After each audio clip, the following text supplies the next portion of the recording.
you know, and we don't particularly like the idea of creating a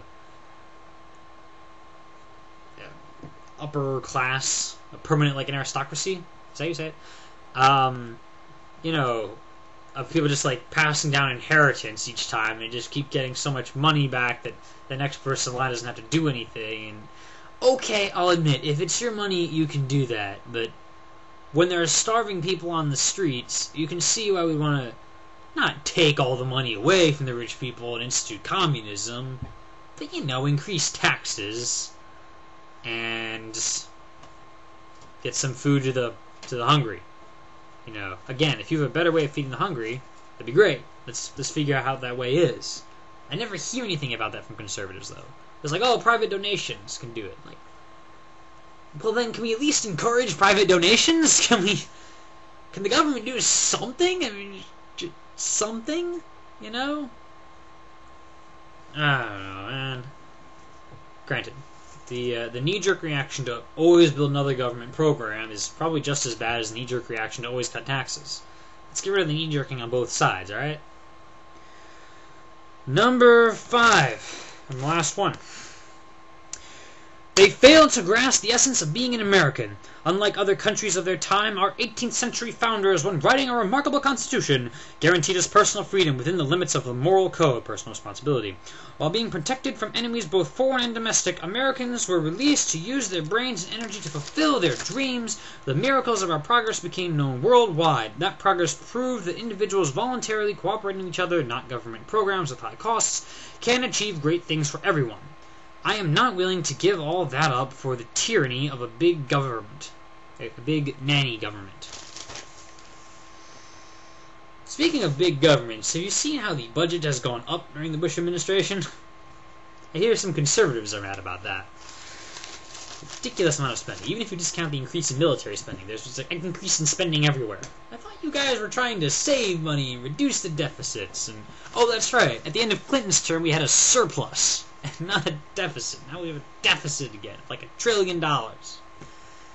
Of course, then you can debate how important the deficit is, and granted, it's not as bad as an individual person who owes $1 trillion to somebody. Countries have weird laws, and they get by with these things. But, you know, getting back to what this person was talking about, man, they failed to grasp the essence of being an American. Seems a rather bold statement. I would not accuse you of failing to grasp the essence of being an American. The essence of what is the essence? Well, it involves, you know, justice and liberty and other high ideals, right? The problem is, as we noted from the beginning of government, that sometimes exercising of certain liberties hampers other people's liberties. For instance, murder. I have the right to fire this gun, but then if the gun, like, you know, kills somebody, particularly if you're doing it on purpose, then you've just violated this other person's right to be alive, right? And so, murder is not allowed. And there are various other ways of restricting people's freedom. I have the freedom to, you know, not be poisoned by, cigarette smoke. You know?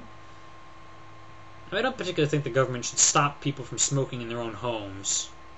Now, though I am in favor of them stopping people from, like, doing crack in their own homes, because there's a certain point at which it's just too much.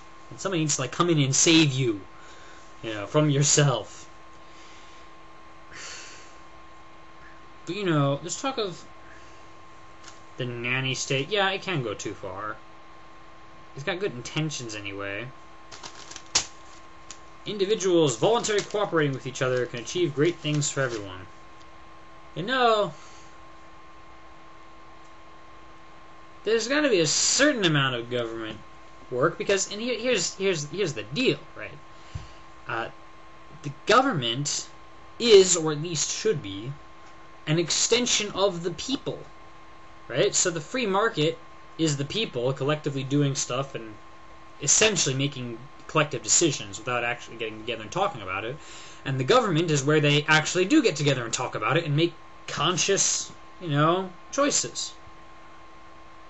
And so if the people collectively decide that they ought to stop themselves from throwing toxic waste in the river, that's the people's will.